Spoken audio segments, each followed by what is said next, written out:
Hello everyone. कैसे हो आप लोग? उम्मीद करते हैं ठीक ठाक ही होंगे।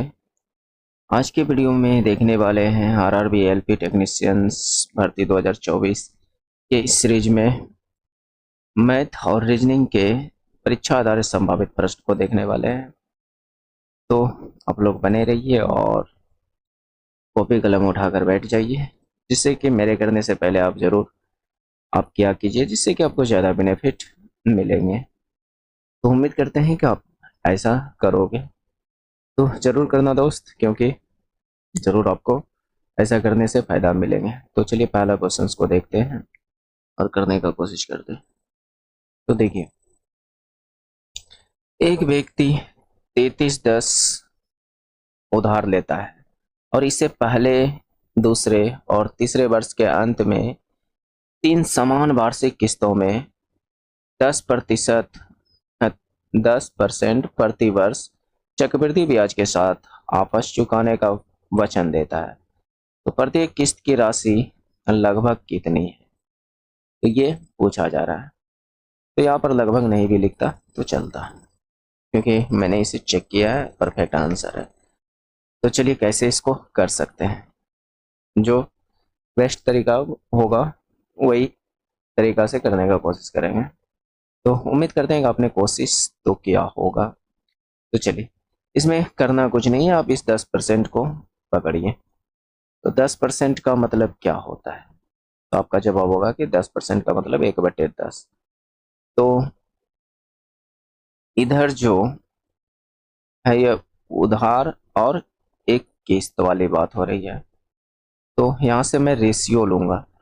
उधार 10 लिया तो वो किस्त 11 देगा। 10% पर उधार अगर उसने 10 लिया तो किस्त 11 देगा। ये फर्स्ट ईयर का है।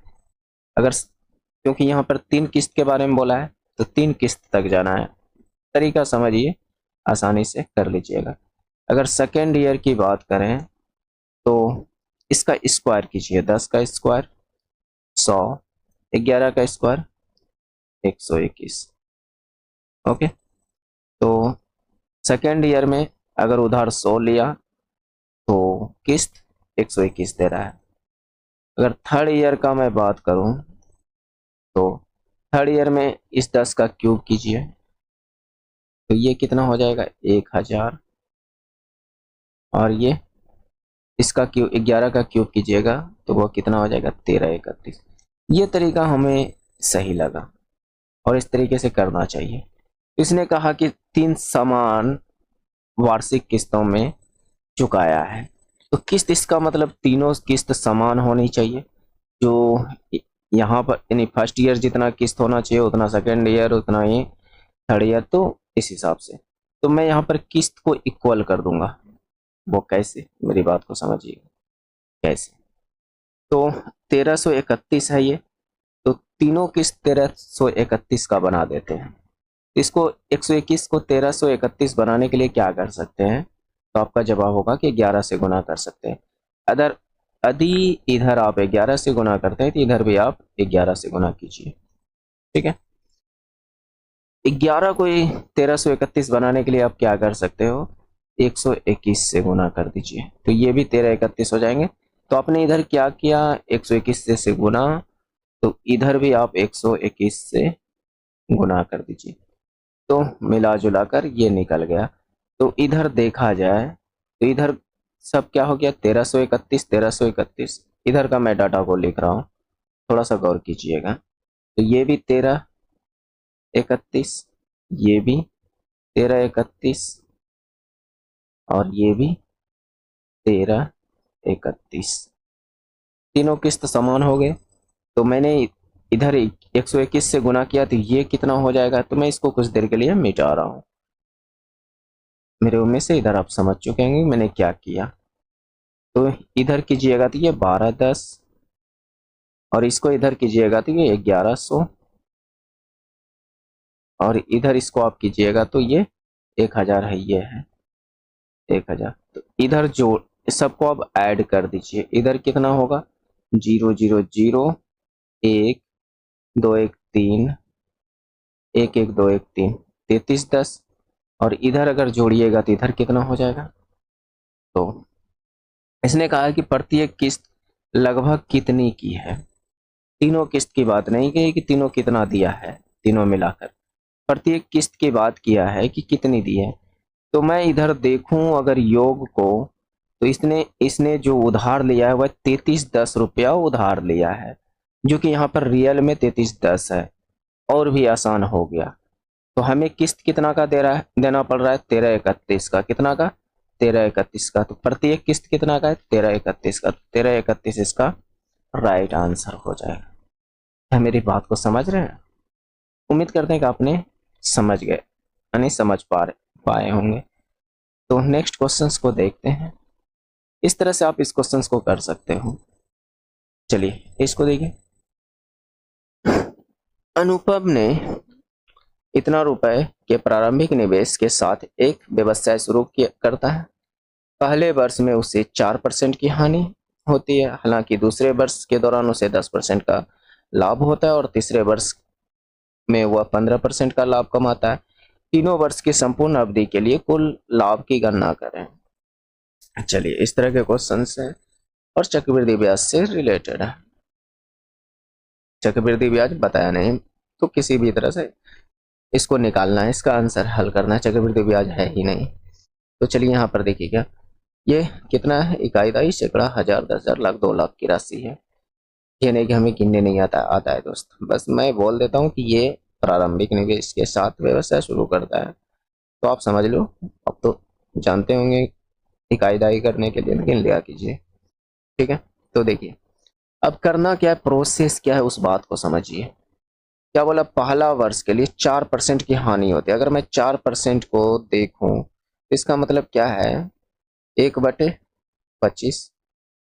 तो एक साइड में मूलधन लूंगा और एक साइड अमाउंट। मूलधन और अमाउंट आप समझ पा रहे, यानी प्रिंसिपल और अमाउंट आप समझ पा रहे होंगे कि ये आपका जो ये राशि है वो है, और ये जो ब्याज मिलकर दिया जाएगा वो है, यानी मिश्र धन है ये। तो ठीक है, तो कह रहा है कि हानि हुई है, यानी 25 पर 1 की हानि हुई है। प्रिंसिपल 25 था, यानी मूलधन 25 था, 1 की हानि हुई है फर्स्ट ईयर में, यानी 24 हो गया है। 25 जो राशि था वह घटकर 24 हो गया, यानी फर्स्ट ईयर में। अगर सेकेंड ईयर देखा जाए तो इसने कहा है कि 10% की लाभ हो रहा है। 10% को अगर मैं देखूं तो ये क्या है, 1/10। तो ये नीचे वाली जो डाटा है वह आपका पी रहेगा हमेशा। तो 10 से प्रॉफिट की बात कर रही है, एक ज्यादा 11 हुआ है। ठीक है, उसके बाद तीसरे वर्ष में देखा जाए, थर्ड ईयर में देखा जाए तो 15% का लाभ हुआ है। 15% का मतलब देखा जाए तो ये 3/20 कितना होगा, 3/20। ठीक है, तो लाभ करने की बात कर रहा है, तो इसका मतलब 20 से 3 बढ़ा है, यानी मूलधन 20 था तो 3 बढ़कर 23 हो गया है। क्या मेरी बात को समझ रहे हैं? तो अब इसने कहा कि 3 वर्षों की संपूर्ण अवधि के लिए कुल लाभ की गणना कीजिए। ठीक है, कुल लाभ की गणना करते हैं। तो इधर का जितना भी डाटा है उसको आप गुना कर दीजिए, 25, 10, 20 का। तो ये 25 दूनी 50 और 2 जीरो 5,000। ठीक है, इतना। और इधर का सबको सभी डाटा को गुना कर दीजिए। तो 23 गुना 24, 500 करते हैं। मैं शॉर्टकट करने का कोशिश करता हूँ, -24। ये 2, 5, 5 यानी 552। 552 गुना 11। मैं इधर सबको गुना कर रहा हूँ, सबको क्या कर रहा हूँ, गुना। आप भी कर लीजिएगा। 2, 7, 0, 5, 1, 6, 60, 72। तो ये 60, 72 गुना हो गया। इधर का टोटल गुना इधर इतना, इधर का टोटल गुना इतना। तो ये रियल नहीं आंसर, ये रियल आंसर नहीं है, मेरी बात को समझिएगा। अब इसने कहा कि कुल लाभ 3 वर्ष में कितना हुआ है, तो माना हुआ, ये जो है माना हुआ है, एक्चुअल नहीं है। ये मूलधन देखा जाए तो 5,000 है और मिश्रधन देखा जाए तो इतना है।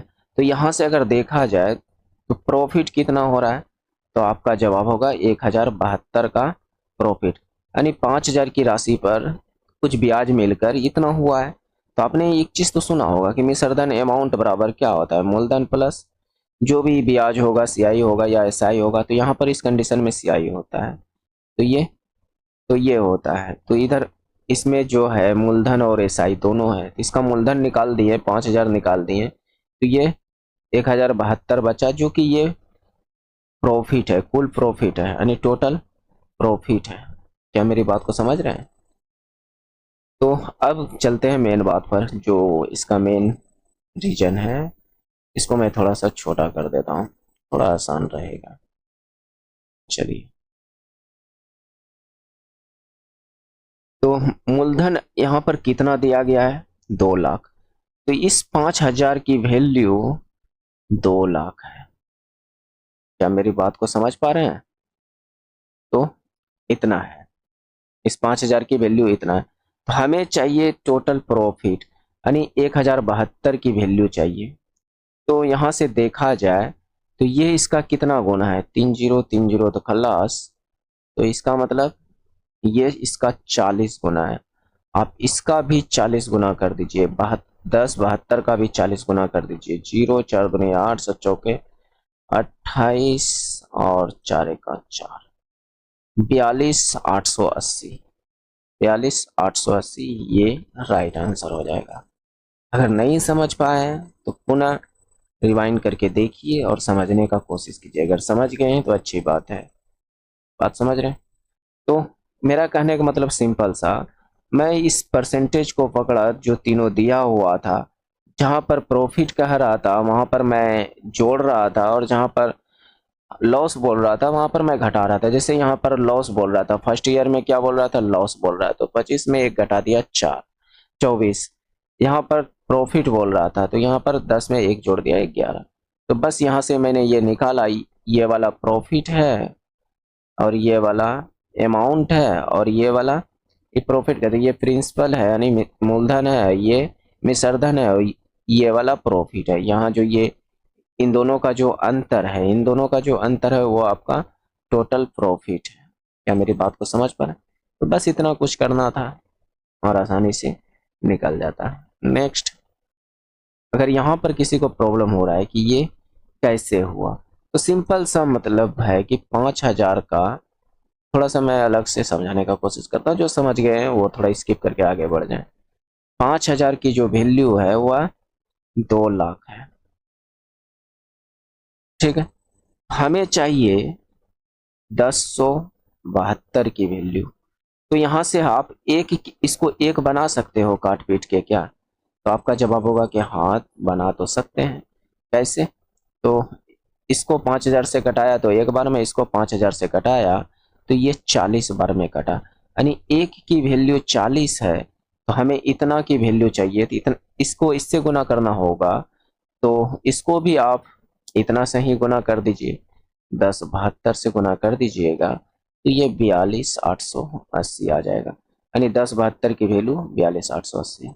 तो अब मेरे उम्मीद से आप लोग समझ पाए होंगे कि ये कुछ यहाँ पर ये लोचा था, ठीक है। तो नेक्स्ट देखते हैं, और थोड़ा सा मैं वॉइस को चेक कर लेता हूँ, ठीक है।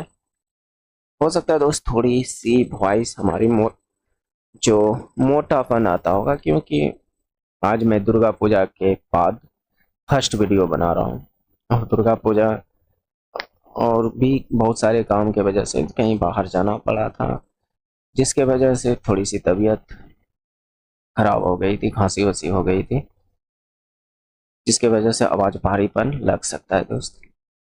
तो नेक्स्ट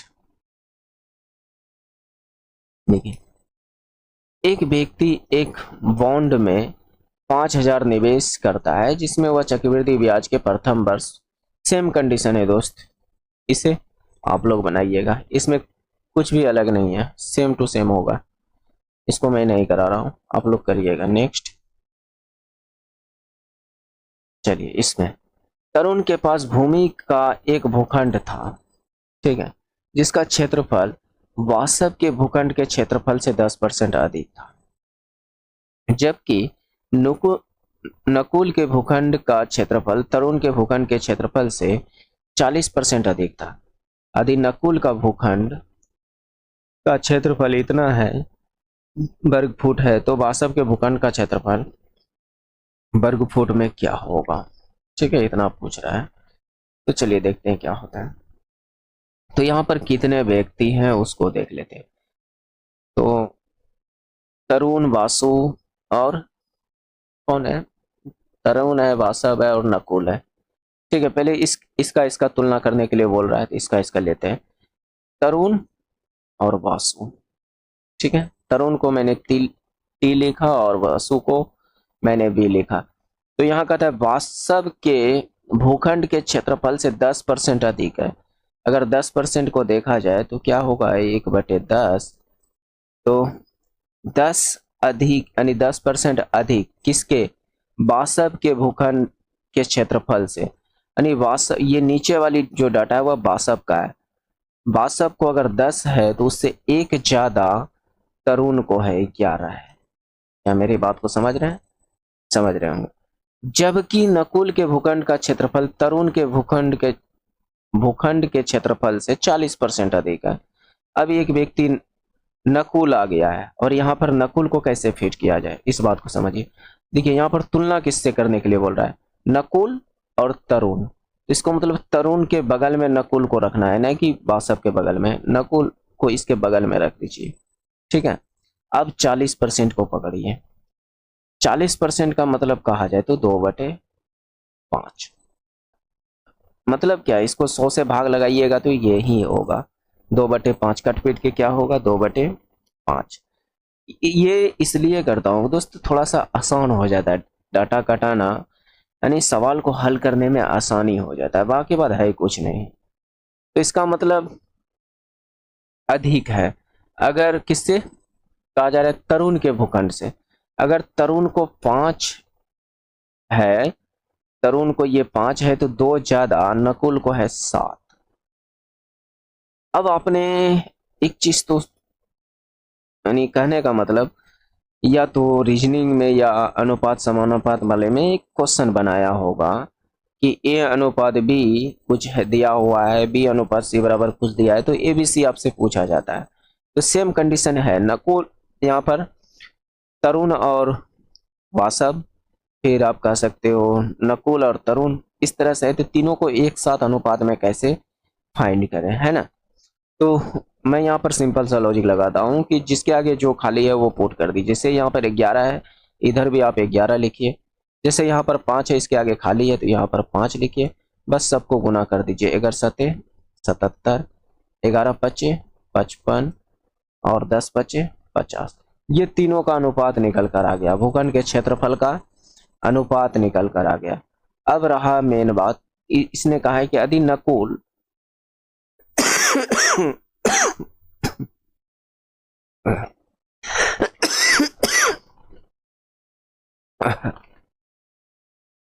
देखिए, यदि नकुल के भूखंड का क्षेत्रफल इतना है, तो नकुल का दिया हुआ है और अनुपातिक वैल्यू नकुल का कितना है देखा जाए तो वो 77 है। यानी इस 77 का मतलब 2695 है।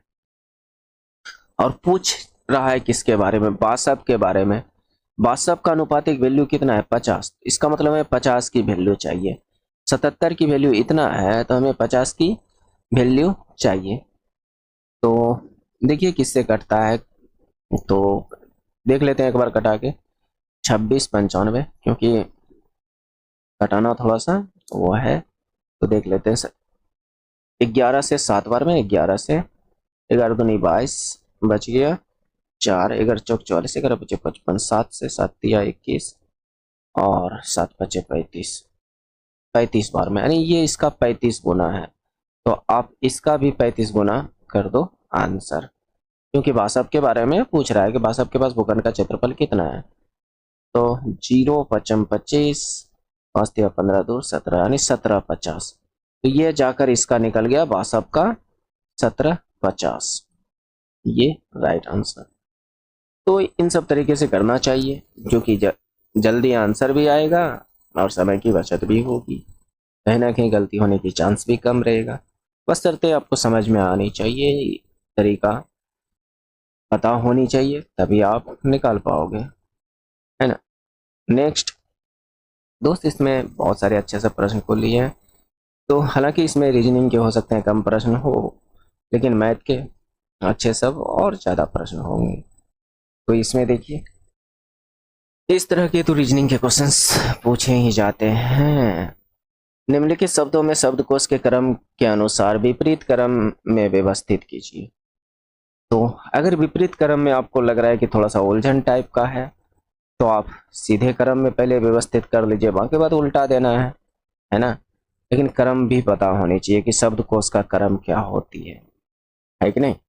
तो यहाँ पर देखा जाए तो क्रम कहने का मतलब कि A B C D E कुछ जेड तक आएगा, यानी ए के बाद बी आना चाहिए, बी के बाद सी आना चाहिए, सी के बाद डी।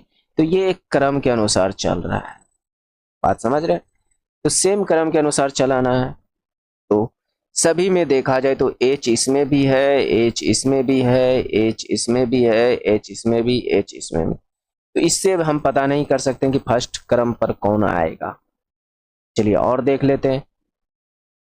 ई इसमें भी है, ई इसमें भी है, ई इसमें भी है, ई इसमें भी है और ई इसमें भी है, सभी में था। तो यहाँ से भी पता नहीं चला कि अभी भी फर्स्ट क्रम पर कौन आएगा। चलिए अब हो सकता है पता चल जाए। यहाँ पर आई, यहाँ पर ए, यहाँ पर एल, यहाँ पर ए, यहाँ पर आई। तो बताइए आई ए एल ए आई में पहले कौन आएगा। तो आपका जवाब होगा कि पहले तो ए आना चाहिए, है कि नहीं। अगर आई ए एल ए आई की बात करें तो पहले तो क्या आना चाहिए, ए आना चाहिए, है ना। लेकिन ए देखा जाए तो इसमें भी है और इसमें भी है। इसका मतलब इन दोनों में अब डिसाइड करना होगा कि पहले कौन आएगा, क्योंकि ए दोनों में है, ए दोनों में है। तो अब इसमें ए से यहाँ ए तक तो कहानी खत्म हो गया। उसके बाद देखते हैं आर और ये भी। अब बताइए आर और भी में कौन आएगा। तो सिंपल सा जवाब है कि आर पहले आएगा। इसका मतलब फर्स्ट नंबर पर जो क्रम दिया गया है वह फर्स्ट नंबर पर 1 2 3 4 5 5 को है ना। तो फर्स्ट नंबर पर 4 वाला आएगा। फर्स्ट नंबर पर क्या आएगा, 4 वाला, ये चौथा। सेकेंड नंबर पर ये आ जाएगा, ये दूसरा। सेकेंड नंबर पर कौन आ जाएगा, दूसरा। अब इसका कहानी खत्म, इसका कहानी खत्म। ये दोनों अपना सीट रिजर्व कर लिया। अब बचा हुआ 1 5 3 बचा है, यानी 1 3 5 बचा है, ठीक है। तो अब इसमें आई, इसमें एल, इसमें आई। तो आई आई एल में पहले कौन आएगा। तो आपका जवाब होगा कि आई आएगा। क्या आएगा, आई, ठीक है, आई आएगा। तो आई इसमें भी, इसमें भी। तो आई से अब डिसाइड नहीं कर सकते क्योंकि ये लास्ट में चल जाएगा।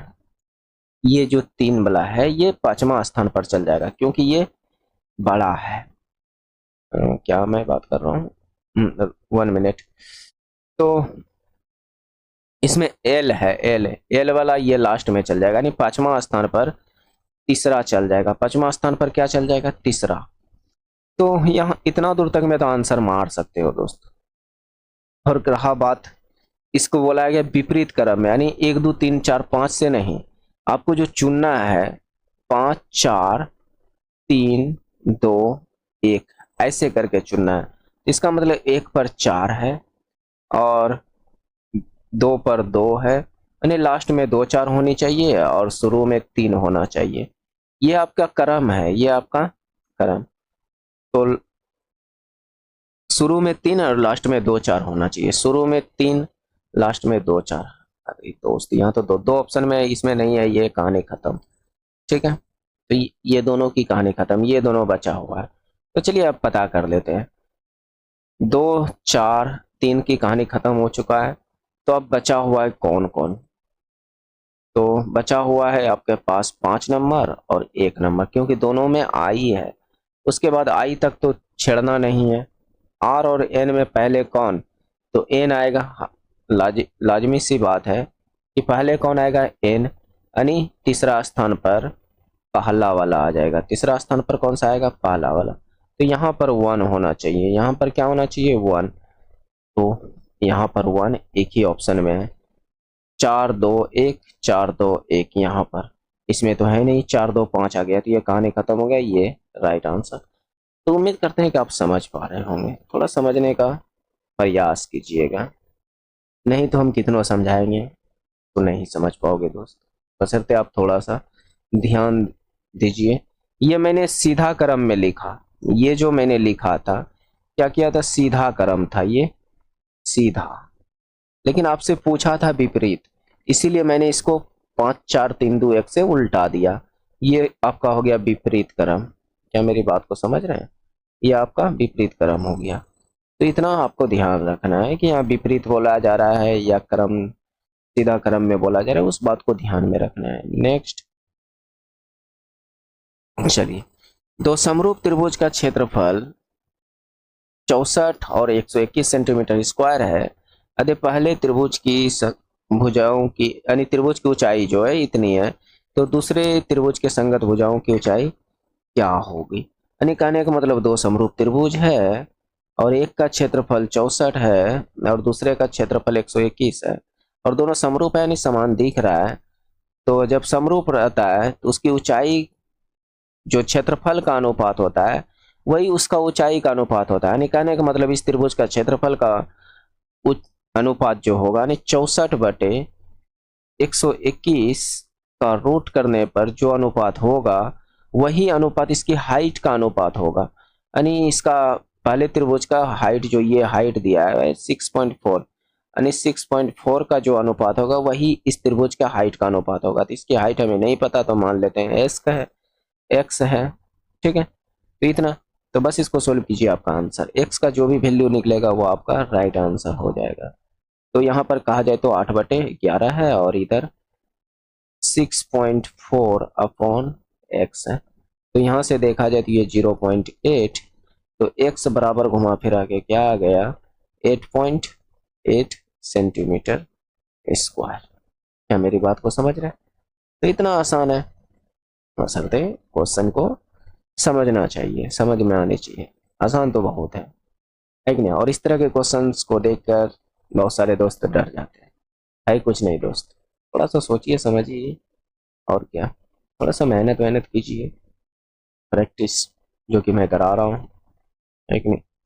नेक्स्ट, और ये इस वीडियो के बाद इस सीरीज का ये लास्ट वीडियो रहेगा। मैंने आप लोगों से वादा किया था कि मैं आप लोगों को 1 से लेकर 70 वीडियो दूंगा जो कि ये 69 नंबर का वीडियो है। तो इसके बाद मात्र एक वीडियो आपको मिलेगा इस सीरीज का।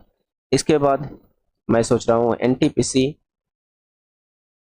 या एनटीपीसी और ग्रुप डी को देखते हुए उसके लिए प्रैक्टिस पेपर तैयार किया जाए, जो कि ठीक ठाक रहेगा। हालांकि आप जब तक एग्जाम नहीं होता है तो उसको भी देख, यानी ये इस सीरीज को भी आप देख सकते हैं, क्योंकि आपको एक चीज़ पता होनी चाहिए, रियलिटी में अभी बता रहा हूँ दोस्त।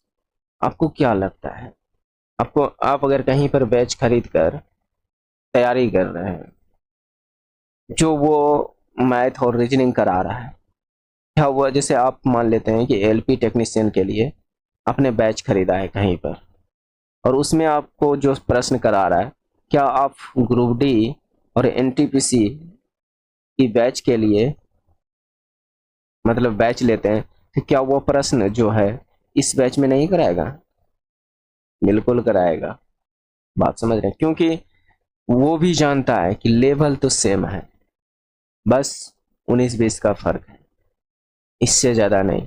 हाँ, बस थोड़ा बहुत खाली जो सिर्फ है डाटा चेंज कर सकता है, टाइप सेम रहता है, नहीं तो आप किसी भी आरआरबी का जो पेपर है उल्टा कर देखिएगा, चाहे आप ग्रुप डी एनटीपीसी एलपी जिसका भी प्रीवियस ईयर पेपर उल्टा कर देखिएगा, आपको पैटर्न सेम मिलेगा, क्वेश्चन का टाइप सेम मिलेगा, यहाँ तक कि हूबहू क्वेश्चन मिल जाएगा। बात समझ रहे हैं, मैंने देखा है दोस्त, मैंने भी कई एग्जाम दिया है, जैसे कि ग्रुप डी एनटीपीसी और भी कई सारे एग्जाम मैंने दिया है, जहाँ पर मैंने कई एग्जाम को क्वालिफाई भी किया है, जैसे एनटीपीसी ग्रुप डी, एनटीपीसी का CBT 1 CBT 2 मतलब बहुत सारे एग्जाम दिए थे, तो जिसमें क्वालिफाई भी बहुत सारे एग्जाम को मैंने किया है। तो कहीं ना कहीं क्वेश्चन की जो क्वालिटी है, क्वेश्चंस की जो पैटर्न है, इस चीज को मैं महसूस कर सकता हूँ और बता सकता हूँ कि दोस्त उसमें होता क्या है। तो इसलिए बेफिक्र होकर आप मेरा कोई सा भी वीडियो देखें जो रेलवे के पर्पज से बनाए हुए हैं, तो कहीं ना कहीं वो आपको बेनिफिट करेगा। तो चलिए इस क्वेश्चन को देखिए। एक घोड़ा मैदान में चल रहा है। इसे 6 मीटर लंबी रस्सी से खंभे में से बांधा गया है। घोड़ा बिंदु ए से बिंदु बी तक 70 डिग्री कोण का चाप बनाता हुआ चलता है। तो घोड़े द्वारा चरे गए तिरछखंड का क्षेत्रफल क्या होगा? ठीक है, इसका कहने का मतलब है कि कोई मैदान है और इसमें जो है घोड़ा को 6 मीटर की रस्सी से बांध दिया है, तो कुछ इस प्रकार से चलेंगे और ये जो कोण जो चल रहा है ये 70 डिग्री कोण बनाकर चल रहा है। आप समझ रहे हैं, 70 डिग्री तक चाप बनाता हुआ चलता है। तो घोड़े द्वारा चले गए तिरछखंड का क्षेत्रफल क्या होगा? अगर इस तरह से देखा गया तो फिगर तो आपको कुछ मन में याद आता होगा। शायद मैंने 10th में तो इस तरह के प्रश्न को नहीं बनाया है, बिल्कुल बनाया है, लेकिन उसमें वर्ग दिया हुआ था। लेकिन यहाँ पर वर्ग वर्ग की बात नहीं किया गया है। उसमें कहा गया था कि यह वर्गाकार खेत में चल रहा है या आयताकार खेत में चल रहा है, ये कहा गया होगा। लेकिन इसमें सीधा कहा गया कि एक मैदान में चल रहा है। उस मैदान का जो एंगल है यहाँ पर ये 70 डिग्री। तो सिंपल सा ये बात जो कर रहा है वह तिरछखंड की बात कर रहा है। और तिरछखंड की बात किया जाए तो तिरछखंड का क्षेत्रफल होता है, तिरछखंड का क्षेत्रफल जो होता है थीटा बटे 360 पाई आर स्क्वायर, बस और कुछ नहीं। अब आर कहाँ है? ये जो 6 है वो आपका आर है, जो रस्सी की लंबाई कही गई है, और ये जो 70 है वो आपका थीटा है। बात समझ रहे? वहां के बाद इसमें चाहिए क्या? थीटा और आर ही तो चाहिए, है कि नहीं? थीटा का मान 70 बटे 360, पाई का मान 22 बटे 7, आर का मान 6 दिया है और यहाँ पर स्क्वायर है, तो इसका मतलब 6 गुना 6 है ना। तो 6 गुना 6 ये खत्म कहानी 10 बार में, है कि नहीं? और ये 1 0 से 1 0 खत्म, ये 7 से 7 भी खत्म, तो बच गया सीधा सीधा 22। तो 22 वर्ग मीटर स्क्वायर, यानी 22 मीटर स्क्वायर इसका राइट आंसर हो जाएगा। बस इतना सिंपल है। नेक्स्ट चलिए, रचना, सपना और दिवाकर से लंबी है। रचना जो है सपना और दिवाकर से लंबी है, तो रचना को मैं आर लिख रहा हूं। ये जो है रचना सपना और दिवाकर से लंबी है, सपना से भी लंबी और दिवाकर से भी लंबी। कुछ इस प्रकार से हो सकता है, या तो रचना दिवाकर और सपना से लंबी, क्योंकि इन दोनों में कन्फर्म नहीं किया है कि सपना और दिवाकर में लंबा कौन है, इसलिए मैं ये दो बात लेकर चल रहा हूं और आपको भी लेकर चलनी चाहिए, है ना। अब आगे देखते हैं। रवि दिवाकर जितना लंबा नहीं है। अच्छा, रवि जो है दिवाकर जितना लंबा नहीं है, इसका मतलब रवि जो है दिवाकर से छोटा है। ये आर जो है ये रचना के लिए है, और दूसरा मैं जो आर लिख रहा हूं वो रवि के लिए है, रवि के लिए। ठीक है, तो रवि यहाँ हो सकता है, रवि यहाँ, यहाँ भी दिवाकर से रवि छोटा है और यहाँ भी रवि दिवाकर से छोटा है ना। तो ये दोनों बात अभी भी सेटिस्फाई हो रही है। रचना अमित जितना लंबी नहीं है, ठीक है, इसका मतलब रचना जो है अमित से छोटी है, तो इसका मतलब अमित बड़ा है रचना से, लंबा है रचना से। तो ये दोनों बातें बिल्कुल मतलब कि, क्योंकि यहाँ पर जो है दिवाकर और ये सपना की कोई लिमिट लाइन नहीं दिया गया है, इन दोनों में बड़ा कौन है, तो ये दोनों बातें सत्य हो सकती है। लेकिन इनमें से पूछा गया है कि कौन सबसे लंबा है।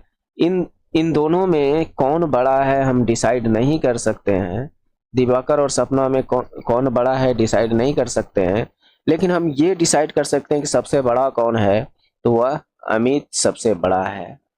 क्या मेरी बात को समझ रहे हैं? ठीक है, और हमसे सबसे लंबा के बारे में पूछा गया है, जो कि हम बता सकते हैं बिल्कुल। इन दोनों के बारे में पूछता कि कौन बड़ा है, तब हम नहीं बता सकते थे। तो हम कह सकते हैं कि इनमें से कोई नहीं, नन ऑफ दीज, या एनओटी, है ना। तो इस तरह से ऑप्शन मिल सकता था। नेक्स्ट, चलिए, ये तो दोस्त फिजिक्स का क्वेश्चन घुसा दिया।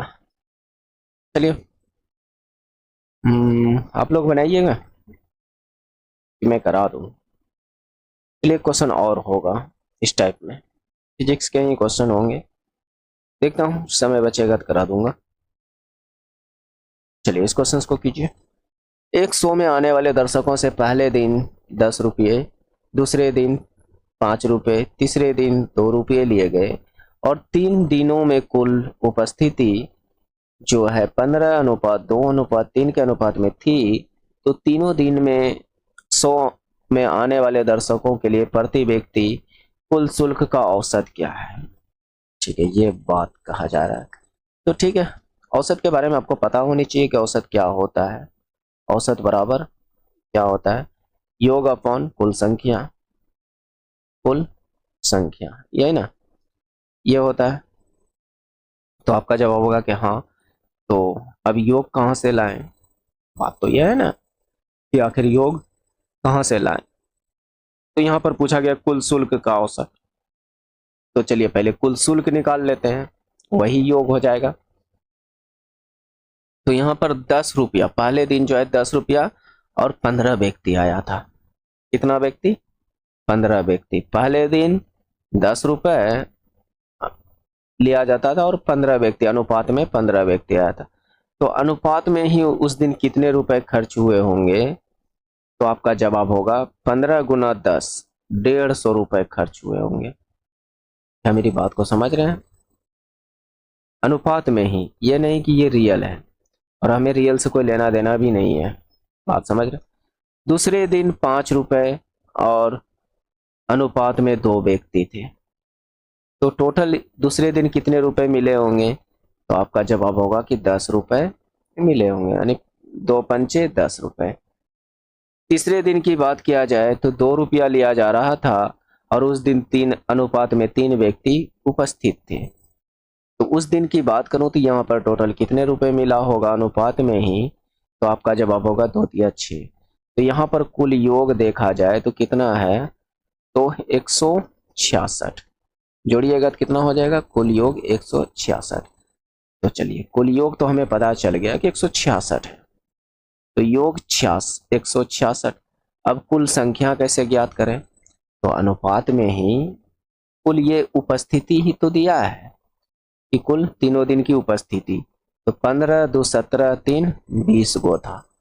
कितना था कुल संख्या उपस्थिति में, 20 ठो था। तो इसका मतलब कुल संख्या भी हमें पता चल गया अनुपात में, ये भी अनुपात में है, और जो ये कुल संख्या होगा वो भी अनुपात में। क्या नहीं समझे आप, इन तीनों को जोड़िए, यह उपस्थिति ही तो था, वही तो कुल संख्या था। तो यहाँ से देखा जाए तो ये कटा पिटा के 8.3 आ जाएगा। क्या मेरी बात को समझ रहे हैं, समझ रहे होंगे। तो ये इसका राइट आंसर। बशर्ते आप समझने का कोशिश कीजिए थोड़ा सा। मैं बार बार कहता हूँ, मैं दोस्त कितना भी आपको समझा लूँ, जब तक आप कोशिश नहीं करोगे तब तक आप नहीं समझ सकते हो। थोड़ा सा कोशिश कीजिए, माँ की बात। थोड़ा सा नहीं समझ पाए तो हमारे द्वारा बताए हुए चीज़ों पर ध्यान दीजिए, समझ में आ जाएगा। लेकिन आपको कोशिश जरूर करनी चाहिए। नेक्स्ट, चलिए एक और फिजिक्स का क्वेश्चन, चलिए इसको कराते हैं। दोनों क्वेश्चन करा देंगे, रहने देते हैं, हालांकि याद आ जाए तो करा देते हैं, शायद कहीं छूट ना जाए। तो चलिए करा ही देते हैं। किसी विद्युत परिपथ में 4 ओम 8 ओम के 2 प्रतिरोध 12 वोल्ट की बैटरी से श्रेणी क्रम में संयोजित है।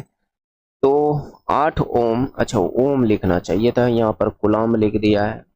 प्रतिरोधक की बात कर रहा है ना, ओम होनी चाहिए। ठीक है, तो 8 ओम के प्रतिरोधक से 10 सेकेंड में होने वाली ऊष्मा क्षय कितना हुआ। ठीक है, देखते हैं। तो आपको ऊष्मा का फॉर्मूला पता होनी चाहिए। जो विद्युत से रिलेटेड ऊष्मा का फॉर्मूला जो होता है हीट बराबर H बराबर I स्क्वायर आर टी। इसका मतलब आपको I यानी धारा पता होनी चाहिए, प्रतिरोध पता होनी चाहिए, टाइम पता होनी चाहिए। ठीक है, ये बात पूछा जा रहा है। लेकिन इन सब प्रश्नों को करने में कुछ है नहीं, बशर्ते आपको फार्मूला वगैरह थोड़ी सी आनी चाहिए। वहां के बाद इन सवालों में कुछ भी नहीं रहता है। तो चलिए देखते हैं कैसे करते हैं। तो पहले हम आई निकालने का कोशिश करेंगे, है कि नहीं। तो यहाँ पर दो प्रतिरोध दिया है, वो भी श्रेणी क्रम में। तो श्रेणी क्रम में आपका प्रतिरोध क्या होता है, आर टी देखा जाए तो R1 प्लस R2, यही ना। तो यहाँ से आर इक्विवेलेंट देखा जाए तो क्या होगा, टोटल प्रतिरोध देखा जाए तो पहला ये R1 है, ये R2 है, तो 4 प्लस 8। तो यहाँ से देखा जाए तो टोटल 12 ओम है प्रतिरोध। और क्योंकि श्रेणी क्रम में कहा था इसीलिए मैंने ये जोड़ा। और दूसरी बात यहाँ पर देखा जाए तो आपके पास V दिया हुआ है, कितना, 12 वोल्ट। ठीक है, 12 वोल्ट दिया हुआ है। तो अब हमें I ज्ञात कर सकते हैं। आपको एक फार्मूला याद होगा, V बराबर IR। नहीं याद है तो याद कर लीजिए IR।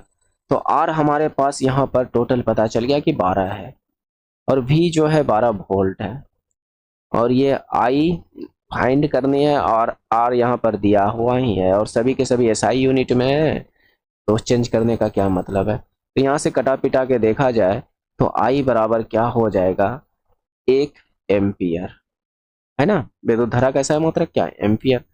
चलिए I हमारे पास फाइंड हो गया 1 एम्पियर। अब इसमें हमें पुट करना है, तो इसमें हमें पुट करना है, हमारे पास I है 1 एम्पियर, और अब कह रहा है कि 8 ओम के प्रतिरोधक से, यानी R जो है वो हमें 8 ओम दिया हुआ है, और टाइम बोल रहा है 10 सेकेंड, यानी टाइम भी दिया हुआ है 10 सेकेंड। तो आराम से आप इसमें पुट करके आराम से निकाल सकते हो, है कि नहीं।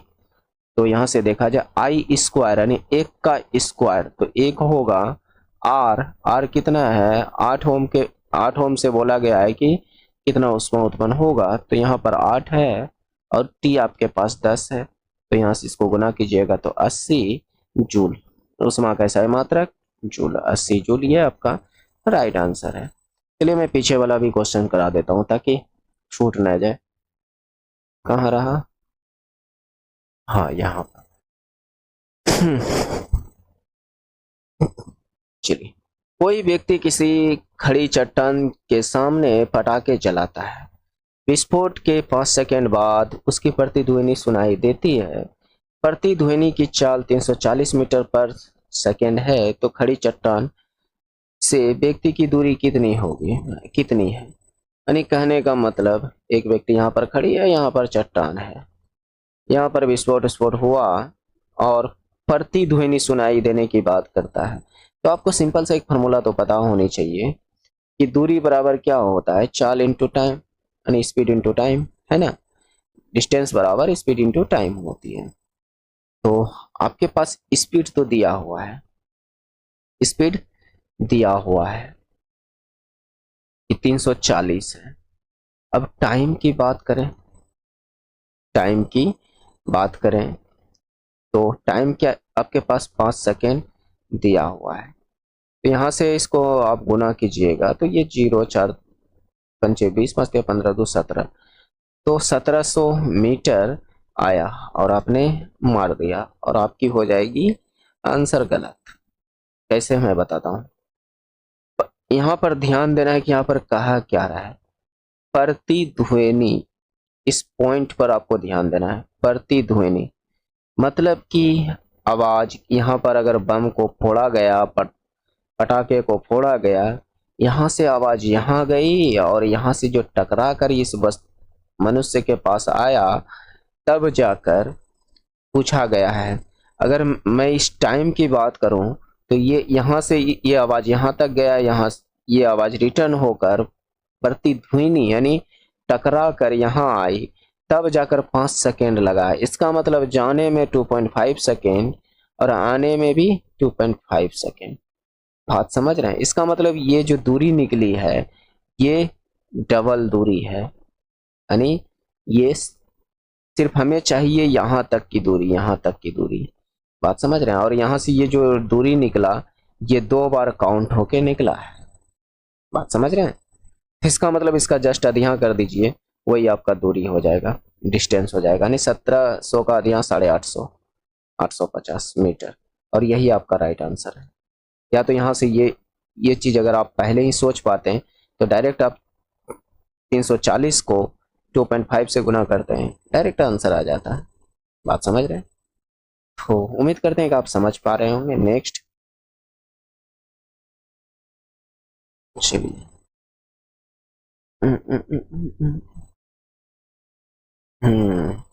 एक और सवाल। चलिए आज फिजिक्स के भी कुछ प्रश्न को कर ही लेते हैं, ठीक ठाक रहता है। क्योंकि आज जो है मैंने टाइपिंग एक दोस्त को करने दे दिया था कि इन सारे क्वेश्चनों का आप टाइपिंग कर दीजिएगा, तो उसने इन सब क्वेश्चंस को भी टाइप कर दिया। मैं टाइप करता तो हटा देता इन सब क्वेश्चंस को, हालांकि चलिए कर दिया तो कर लेते हैं। किसी विद्युत तापक हीटर में दोनों अत्यंत टर्मिनल के बीच विभवांतर 240 वोल्ट है। इससे गुजरने वाली धारा 0.5 एम्पियर है।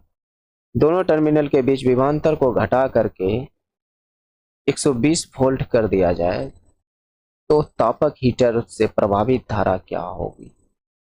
यानी पहले 220 वोल्ट का यूज किया जाता था और 0.5 एम्पियर का, लेकिन जो हीटर की कॉइल आप समझते होंगे ना, कि जैसे आपने एक हीटर देखा होगा, उसमें कुछ इस तरह से गिजर मिजर करके ये 2 पॉइंट से निकलते हैं, है ना। तो इसमें 220 वोल्ट दिया जा रहा था, बाद में कहता है कि 120 वोल्ट देंगे, तो फिर धारा क्या लेगी? तो क्वेश्चन तो ठीक ठाक है। तो कुछ दोस्त करेंगे कि अनुपात लगाने की कोशिश करेंगे और हो जाएगा गलती, मेरे उम्मीद से। हालांकि आप अनुपात करके निकालिएगा, हो सकता है गलती आंसर हो जाए। तो थोड़ा सा आपके पास V का वैल्यू दिया हुआ है, विभवांतर 220 वोल्ट, ठीक है, और आपके पास धारा का दिया हुआ है यानी 0.5 एम्पियर, ठीक है। तो इस स्थिति में इतना दिया हुआ, तो यहाँ से आप R फाइंड कर सकते हो, R को आप निकाल सकते हो। कैसे? तो आपने फार्मूला तो जानते ही होंगे, अभी कुछ देर पहले बताया, V बराबर IR, या हो सकते हैं पहले से जानते हो। तो भी आपके पास 220 वोल्ट है, I आपके पास 0.5 एम्पियर है, तो इसको सीधा सीधा आप कह सकते हो कि हाफ एम्पियर है ना। 0.5 को आप 1/2 लिख सकते हो कि नहीं? हाँ। और R यहाँ से देखा जाए तो ये कितना हो गया, तो R बराबर यहाँ से फाइंड हो जाएगा 440 ओम, ठीक है। अब आपके पास R फाइंड हो चुका है, तो अब आपके पास R है 440 ओम, और आपके पास अब दूसरा जो स्थिति में दिया गया है वोल्ट, 120 वोल्ट का इस्तेमाल करना है। और आपसे अब I पूछा जा रहा है, अब आपसे I पूछा जा रहा है, तो फिर वही फार्मूला लगाइए, V बराबर IR, आपका काम हो जाएगा। तो V है आपके पास 120 और I आपको फाइंड करनी है, R है आपके पास 440। तो यहाँ से I बराबर क्या हो जाएगा, 120 अपॉन 440। कटाइए पिटाइए, देखिए कितना आंसर आता है। ये गया काम से 4 से 3 बार में, 4 से 11 बार में, इतना कट पिट के आया, है ना। तो इसको आप पॉइंट में बदलिएगा, तो ये क्या हो जाएगा, 0.11 दूनी 22 बच गया 8, 11 सते 77, इतना समथिंग में इतना एम्पियर आ जाएगा, 0.27 एम्पियर। अच्छा प्रश्न है दोस्त, अगर हमें पहले पता रहता कि इसमें कुछ फिजिक्स वगैरह के यानी साइंस के भी कुछ क्वेश्चन है, तो मैं थंबनेल पर लगा देता कि मैथ रीजनिंग प्लस फिजिक्स, है ना, या साइंस। नहीं था पता दोस्त। हालांकि इन सब क्वेश्चंस हमें करने के लिए आता है, इसलिए मैं करा देता हूँ बेझिझक। अगर हो सकता है कि हाँ बहुत ही क्वेश्चन टफ हो तो ना भी हो सकता है, क्योंकि दोस्त मैं कोई भगवान नहीं हूँ क्योंकि मैं सभी क्वेश्चंस को कर पाऊँ। आप ही की तरह मैं भी एक इंसान हूँ और इंसान से गलतियां हो भी जाती है कि नहीं। तो हमसे भी हो सकता है कि गलती हो जाए, तो उसके लिए सॉरी दोस्त। तो हालांकि मैं कोशिश करता हूँ कि गलती ना ही हो, हमारे तरफ से रहता है कि कोशिश रहता है कि गलती ना हो। अगर कहीं गलती हो भी जाए तो आप टैग करके बता सकते हो कि यहाँ पर गलती है। जैसे टैग करने का मतलब ये है कि इस वीडियो में क्वेश्चन नंबर तो मेंशन है नहीं, तो आप कैसे बताओगे? तो टाइमिंग मेंशन कर दीजिएगा। जैसे कि मान लीजिए कि यहाँ तक अगर चल गया और हो सकता है इस जगह 30 मिनट 20 सेकेंड तक चला है और इस जगह हमारी आंसर गलत हो गई जो मैंने बताया, तो उस बात को आप मेंशन करके, टाइमिंग को मेंशन करके आप बता सकते हो कि यहाँ पर गलती है। तो मैं हो सकता है उसको रीचेक करूँ और उसको सही करके आपको कमेंट में रिप्लाई कर सकता हूँ। हालांकि मैं सभी के कमेंट के रिप्लाई करने का कोशिश करता हूँ और सभी का लगभग कर ही देता हूँ। अगर नहीं कर पाता हूँ तो सोचिए दोस्त कि हो सकता है हमें काम हो सकता है मैं कमेंट को ना देखा हूँ, लेकिन जब भी मैं देखता हूँ तो हमेशा कमेंट को रिप्लाई कर देता हूँ। तो आप अपने हिसाब से जो भी होगा बताइएगा। चलिए नेक्स्ट देखते हैं। चलिए, आधार 10 सेंटीमीटर ऊंचाई, यानी आधार का जो व्यास है वह 10 सेंटीमीटर, ऊंचाई 2 सेंटीमीटर वाले एक ठोस लंबवृत्तीय बेलन को पिघलाया जाता है और आधार व्यास 1 सेंटीमीटर वाले 0.2 सेंटीमीटर मोटाई वाले लंबवृत्तीय बेलन के सिक्के के अनुपात में ढाला जाता है। सिक्कों में पुनः ढाला जाता है तो बनाए जा सकने वाले सिक्कों की संख्या कितनी होगी? यानी कहने का मतलब ये जो एगो ये बेलन है, बेलनाकार ना बोल रहा है, हाँ बेलन के आकार का है, इसको पिघला दिया और इसको पिघला कर ये छोटे छोटे सिक्के बना दिए, छोटे छोटे सिक्के बना दिए। तो वो पूछा जा रहा है कि वो कितने सिक्के होंगे।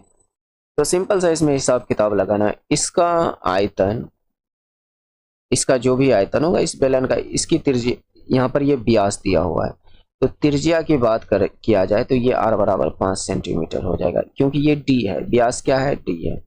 आर बराबर 5 सेंटीमीटर, ऊंचाई को तो चेंज करना ही नहीं है। यहाँ भी व्यास दिया हुआ है तो इसको मैं छोटी डी मान रहा हूँ, तो इसके लिए मैं छोटे आर का इस्तेमाल करूँ तो ये एक 1 सेंटीमीटर है 1 सेंटीमीटर है, तो इसका मतलब ये त्रिज्या 0.5 सेंटीमीटर हो जाएगा। छोटी आर का मान इतनी हो जाएगी। ये इसको बड़ी एच मान लेता हूँ और इसको छोटी एच मान लेता हूँ, कम हो जाएगा। यानी इसका आयतन जो होगा, बेलन का आयतन मैनुअली होता क्या है, पाई आर स्क्वायर, इसकी त्रिज्या को मैंने बड़ी आर माना है और इसकी ऊंचाई को बड़ी एच माना है। इसकी त्रिज्या को, ये जो छोटे सिक्के के रूप में रखा है उसकी त्रिज्या को मैं छोटी आर माना हूँ और इसकी ऊंचाई को छोटी एच माना हूँ, ये बात ध्यान में रखना है। तो आर स्क्वायर एच यानी इसका आयतन ये हो जाएगा और इसका आयतन पाई छोटी आर का स्क्वायर एच। लेकिन एगो का ना, तो हमें पता करना है कितना है, तो नहीं पता तो हम मान लेंगे कि एक्स गो है। कितना है? एक्स सिक्का है, एक्स सिक्का, एक्स सिक्का है, ठीक है, इतना मान लेंगे। तो अब आराम से फाइंड कर सकते हो। देखिए पाई से पाई खत्म, अच्छा आर को नहीं कराना है, पाई से पाई खत्म। अब आर स्क्वायर, आर बड़ी आर का वैल्यू कितना, 5, 5 का स्क्वायर कीजिएगा 25, बड़ी एच का मान कितना 2, बराबर में छोटी आर का मान कितना 1/2, 1/2 का स्क्वायर कीजिएगा तो 1/4। आर का मान क्या है, छोटी आर का मान 1/2, 1/2 का स्क्वायर कीजिएगा तो 1/4। छोटी एच का मान कितना है 0.2, 0.2 को आप 2/10 लिख सकते हो क्या? आपका जवाब होगा कि हाँ। इसको आप 0.2 को नहीं लिख सकते हो, इतना सेंटीमीटर में है तो ये 2/10 लिख सकते हो, यानी 1/5 भी कर सकते हो। गुना में एक्स, यानी कई गो सिक्का है वो फाइंड करनी है, बस इसको एक्स का वैल्यू निकालिए आपका आंसर। तो यहाँ से ये देखा जाए तो 2 बार में, तो ये 10 दूनी 20 दूनी 40, 40 गुना 25, 25 चौके 100, 1000 कितना आ जाएगा 1000। एक्स बराबर कितना आ गया 1000। इसका मतलब एक सिक्का हमने माना है, एक्स का वैल्यू 1000 आया, तो टोटल 1000 सिक्के बनाए जा सकते हैं। इस बेलन को काटकर 1000 सिक्का बनाया जा सकता है 1 सेंटीमीटर व्यास वाला, है ना। नेक्स्ट चलिए।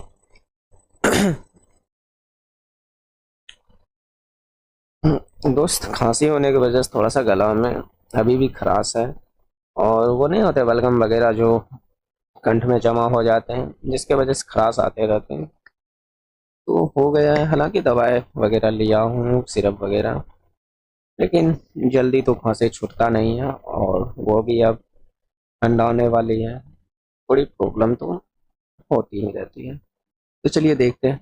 2 ट्रेनें दिल्ली और पुणे से सुबह 7 बजे क्रमशः 85 किलोमीटर प्रति घंटा और 67 किलोमीटर प्रति घंटा गति से एक दूसरे की ओर चलना शुरू करता है। यदि वह अपराह्न 3 बजे एक दूसरे से मिलते हैं तो स्टेशन के बीच की दूरी कितनी होगी। यानी कहने का मतलब दिल्ली और पूना, दिल्ली और पूना, इधर से एक बस जा रहा है और एक बस इधर से जा रहा है। कुछ यहाँ पर इस दूरी, टोटल दूरी में जो भी दूरी होगा, कुछ यहाँ पर आकर मिल रहे हैं। तो दिल्ली से जो चला हुआ 7 बजे, ये भी 7 बजे चला, जाकर मिला यहाँ पर कहीं, इसकी जो मिलन स्थल होगा कहीं पर, वह होगा 3:30 बजे, 3:30 बजे, यानी कहने का मतलब 3:30 बजे। सिंपल सी बात बोला जाए तो 3:30 बजे मिल रहा है। तो है तो आसान ही, अगर आप थोड़ा सा चाहो तो आराम से निकाल सकते हो।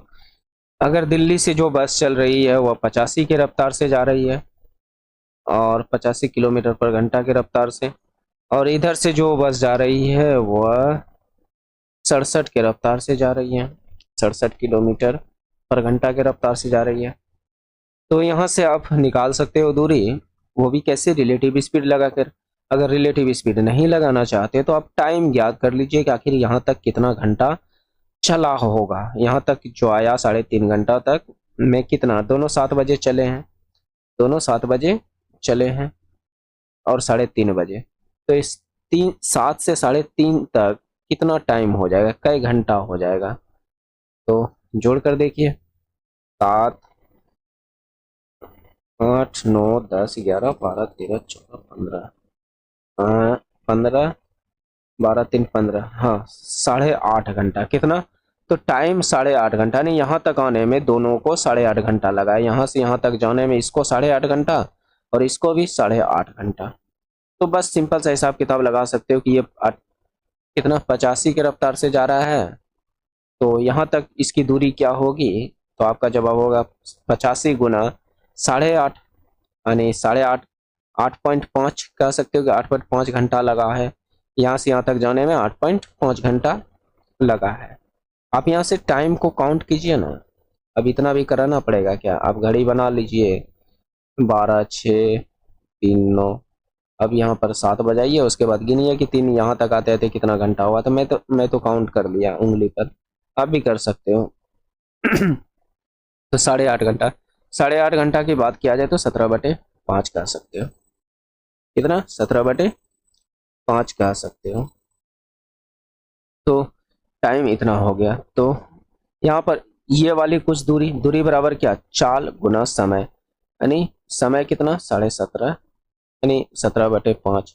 तो ये कुछ दूरी, अभी इधर से ये भी चला है, उतने देर ये भी चला होगा ना, 8.5 घंटा तो ये भी ना चला होगा, है कि नहीं। तो आपका जवाब होगा कि हाँ ये भी 8.5 घंटा, ये भी 8.5 घंटा चला है, दोनों चला है। तो इसको भी आप, इसकी भी निकाल दीजिए ना इधर से, प्लस 67 गुना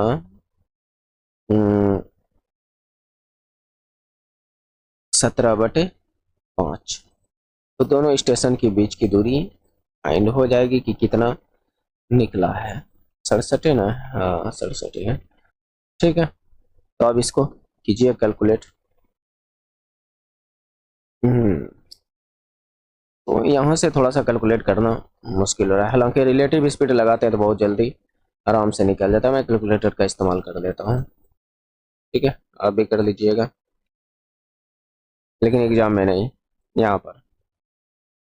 तो ये 17×5 = 85, यानी 2.289, ये 289 प्लस, इसको इधर देखा जाए तो 17 × 67 67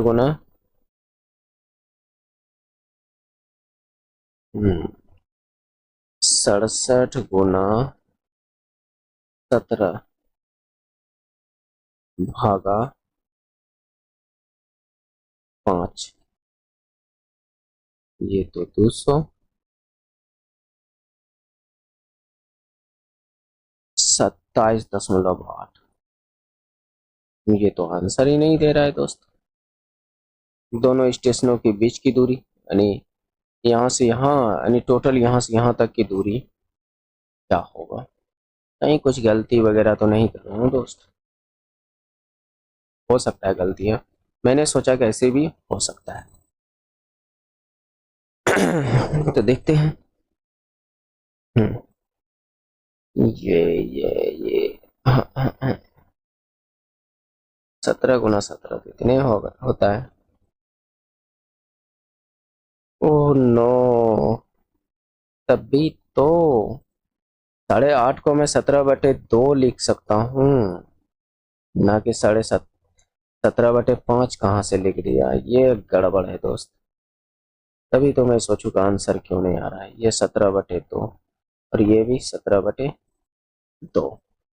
तो अब करते हैं कैलकुलेट, सिंपल सा हिसाब किताब जो भी लगता है। 85 × 17। देखिए दोस्त, अब मजाक मत उड़ाइएगा कि मैं गलत किया, हो सकता है दोस्त, मैंने कहा है कि गलतियां हो सकती हैं, पर गलतियां क्या, जब सुधार हो ही गया तो गलतियां फिर क्या। प्लस 67 × 17 इतना हुआ, भागा तो 1292। हाँ हाँ आ गया, इसको सोल्व कीजिएगा तो ये 1292 आ गया।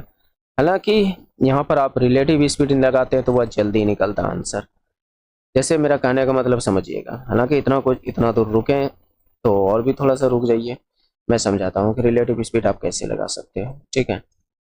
देखिए, आपके पास टाइम पता चल गया है, क्या है टाइम, कितना है 8.5 घंटा, यानी 17/2 घंटा आपके पास टाइम है, 17/2 घंटा, है ना, इतना है।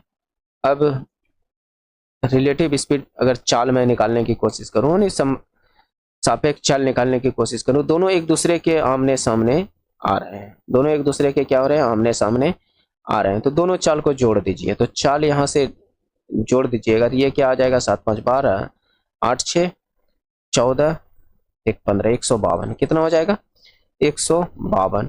चाल आपके पास 152 किलोमीटर पर घंटा है, इसको बोलते हैं सापेक्ष चाल। दोनों को जोड़ना या दोनों को घटाना एक दूसरे से, तो वह सापेक्ष चाल होता है। यहाँ विपरीत दिशा में कहता तो घटा, मतलब कि जैसे एक ही सीधा में बोलता तो फिर वहां पर घटाते हैं, तो ये सापेक्ष चाल हो गया। वो आप देखकर समझ सकते हो कि यहाँ पर जोड़ना है कि क्या घटाना है। तो आपके पास समय दिया हुआ, वो क्या है 17/2, बस इन दोनों को गुना कीजिए। यानी अभी तो मैंने कुछ देर पहले बताया कि दूरी बराबर क्या होता है, स्पीड इनटू टाइम, बस इन दोनों को गुना कर दीजिए, आंसर आपका आ जाएगा। ना कि मैं एक बार चेक भी कर लेता हूँ, 152 गुना 17/2, बिल्कुल। तो यहाँ से ये डायरेक्ट निकल जाता है, यहाँ पर रखते हैं 152 और यहाँ पर 17/2, इसको सोल्व करते हैं तो इतना ही आंसर आता है, तो ये राइट आंसर है। नेक्स्ट चलिए, कहीं टाइम ज़्यादा तो नहीं हो गया, कुछ लंबी वीडियो तो नहीं बन गई, अब पता भी कैसे करूं क्योंकि इसमें टाइमिंग मेंशन नहीं है। चलिए कोई बात नहीं, और कुछ क्वेश्चंस कर लेते हैं, उसके बाद नेक्स्ट वीडियो में कर लेंगे। मेरे उम्मीद से 1 घंटा के आसपास होने वाला होगा। चलिए एक बार चेक कर ही लेता हूँ कि कितना टाइम हो गया, क्योंकि लंबी वीडियो में आप लोग हो सकते हो बोर हो गए हो। तो देखते हैं।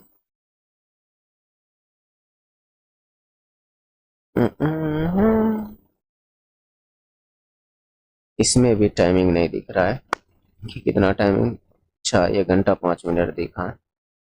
चलिए कोई बात नहीं।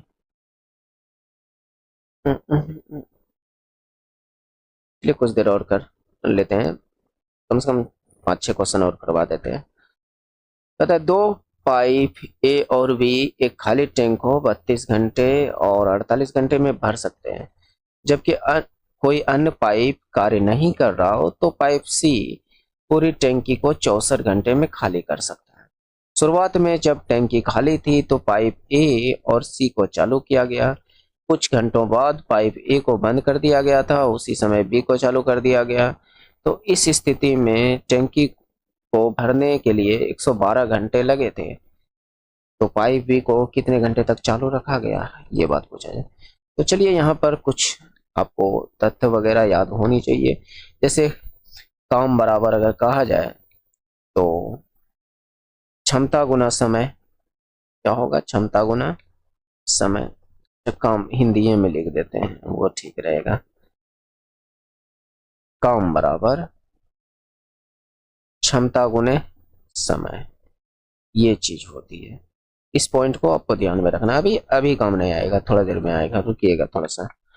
ठीक है, अब यहाँ पर एलसीएम मेथड का हम लोग इस्तेमाल करेंगे। ए 32 घंटे में, बी 48 घंटे में, और ये दोनों खाली टैंकी को भर रहे हैं। ये दोनों क्या कर रहे हैं, खाली टैंकी को भर रहे हैं। तो ये सब पॉजिटिव में।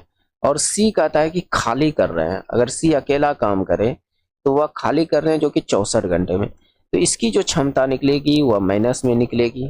कैसे निकालना है इस बात को समझिएगा। इन तीनों का आप एलसीएम निकालिए, इन तीनों का आप एलसीएम। तो एलसीएम हो जाएगा 16, दोनों सभी में है, और इसमें 3 है और इसमें एक एक्स्ट्रा 2 है, एक एक्स्ट्रा। तो मेरे में से ये एलसीएम निकल गया। तो चलिए देखते हैं, अब इसको कटाइए। चलिए एक बार मैं चेक भी कर लेता हूँ, हो सकता है हमें भी कंफ्यूजन हो। 32, 64 और 48 का एलसीएम निकाला जाए तो 16 से 2 बार में, 4 बार में और 3 बार में। 16 से 2 से 1, 2 और ये 3। तो 16 दूनी 32, दूनी 64। एक बार 2 और आएगा इसमें, क्योंकि इसमें 64 है। हाँ, एक बार 2 और आएगा। तो ये हुआ इसका एलसीएम निकला। ये क्या निकला, एलसीएम। यहाँ पर मैं गुना करके भी लिख सकता था, लेकिन यहाँ से इस तरह से आसान होगा थोड़ा कटाने में। इसको जो भी गुना करके लिख, यानी मतलब कि जो भी है ये, इसको आप गुना करके यहाँ पे एलसीएम लिख। ये जो भी है ये एलसीएम है। ये क्या है, एलसीएम है किसका, 32, 48, 64 का एलसीएम है। ठीक है, तो इस एलसीएम को आप बारी बारी से 32 से भाग दीजिए, 48 से भाग दीजिए, 64 से भाग दीजिए। तो देखिए क्या निकलता है, उसको इधर लिखना है। ठीक है, तो 32 से भाग दो तो कितना बचेगा, 16 दूनी 32 यानी 4 तिया 12। कितना बचा, 12। 12 बार में कट जाएगा। इस पूरे को आप 32 से भाग दीजिएगा तो 12 12 कहते हैं, 16 दूनी 32 दूनी 6 बचेगा, नहीं 12 नहीं 6 बचेगा, 6। इस 48 को आप, यानी इस एलसीएम को आप 48 से भाग दीजिएगा तो कितना बचेगा, 16 तिया 48, 2 दूनी 4 बचेगा। इसीलिए मैं यहाँ पर इस तरह से लिखा है, ताकि भाग दे, बार बार भाग ना देना पड़े। 64 से दे तो 3 होगा। क्या होगा, इस पूरे संख्या को गुना करने पर 64 से भाग देंगे तो 3 रह जाएगा, 3 बार में कट जाएगा। ठीक है, तो ये जो आपका निकला इधर, ये जो डाटा है ये आपका क्षमता है। इसका ए की क्षमता 6, बी की क्षमता 4, सी की क्षमता 3। लेकिन इसकी क्षमता को नेगेटिव में लेना है, इसकी क्षमता को निगेटिव में क्यों? क्योंकि ये सी जो है खाली कर सकता है, खाली करने वाला है, इसलिए सी को नेगेटिव में लेना है। तो ये रहा। तो ये जो एलसीएम है वही काम है, ये जो एलसीएम है वही काम है, इस बात को ध्यान में रखना है। ये जो एलसीएम है वही काम है और ये क्षमता है तीनों की।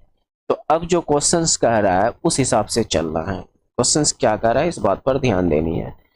तो काम टोटल आपके पास कितना है? 16 गुना 3 गुना 2 गुना 2, इतना है।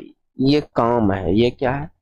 इसी काम को बराबर करना है। आगे जो बात कह रहा है, अब कह रहा है यहाँ पर शुरुआत में जब टंकी खाली थी, यानी ये इतना जो भरने वाला जो टंकी है ये खाली थी, तो ए और सी को चालू किया गया है। तो मान लेते हैं ए और सी, ए 6 भरेगा और सी 3 खाली करेगा, तो टोटल कितना भरेगा? तो आपका जवाब होगा कि ए और सी दोनों को एक साथ खोल दे तो 1 घंटा में जो भी है 3 ही यूनिट काम करेगा। 1 घंटा में कितना यूनिट काम करेगा? 3 यूनिट काम करेगा। तो इसका मतलब 3 यूनिट यहाँ पर कौन कर रहा है? ए प्लस सी कर रहा है। कौन कर रहा है? ए प्लस सी। कैसे? ए का मान 6 है और सी का मान -3 है, तो यहाँ से 3 यूनिट काम कर रहा है। अब कितना दिन घंटा तक कर रहा है हमें पता नहीं, तो मान लेते हैं कि x घंटा तक कर रहा है। कितना घंटा तक कर रहा है? x घंटा तक। आगे या तो यहाँ पर कुछ काम हो गया, इतना काम में से कुछ काम यहाँ पर हो गया, कुछ काम आगे बचा हुआ है, कुछ काम आगे बचा हुआ है। तो आगे देख लेते हैं बचा हुआ काम क्या है। अब कहता है कि सी को चालू किया, कुछ घंटे बाद ए को बंद कर दिया और उसके बाद जो है बी को खोल दिया, यानी इसको बंद कर दिया और बी को खोल दिया। बी 4 भरेगा और ये 3 खाली कर देगा, तो वह पर घंटा एक ही यूनिट काम करेगा। यहाँ पर जो काम कर रहा है ए प्लस बी काम कर रहा है, तो ए 4 भर रहा है और ये 3 खाली कर रहा है, तो 1 घंटा में 1 के यूनिट भर रहा है। कहा जाए तो 1 घंटा में ये 1 ही यूनिट काम कर रहा है। तो इस हिसाब से कहता है, इस स्थिति में 100 टंकी को भरने में 112 घंटे लगा। तो यहाँ पर x घंटा, तो ये 112 घंटे में यहाँ पर टोटल बोला है कि 112 घंटा, तो x घंटा तो ये ले ही लिया। मैंने पता नहीं कि यहाँ पर कितना घंटा काम किया, तो मैंने कहा कि x घंटा काम किया होगा, तो टोटल बोला जा रहा है कि 112 घंटा काम किया है। इसका मतलब यहाँ पर ये दोनों मिलकर किया है 112 माइनस x घंटा तक काम किया है। क्या मेरी बात को समझ पा रहे हैं? तो ये जाकर इधर ये काम और ये काम मिलकर ये काम के बराबर हो गया। काम बराबर अभी हमने आपको क्या बताया? क्षमता गुना समय। तो यहाँ पर ये क्षमता था ए और सी का, और यहाँ पर ये इसका समय था, और यहाँ पर ए और बी का क्षमता था, दोनों का मिलाकर यहाँ पर इसका समय था। तो ये भी काम दोनों काम मिलाकर कुल काम हो गए। तो अब यहाँ से x का जो वैल्यू निकलेगा वो आपका आंसर नहीं होगा, मेरी बात को समझिएगा। तो यहाँ पर कहा है कि पाइप बी को कितना घंटे तक चालू किया गया, तो पहले यहाँ से सोल्व कर लेते हैं। अब क्या है? 16 दूनी 32 दूनी 64, तिया 4 तिया 12, 6 तिया 18, 1 19 192। ठीक है, इधर 3x हो गया प्लस 112 माइनस x। तो यहाँ से 112 को उधर घटा दीजिए, इस साइड में लेते आइए। मैं थोड़ा सा इसको छोटा कर देता हूँ।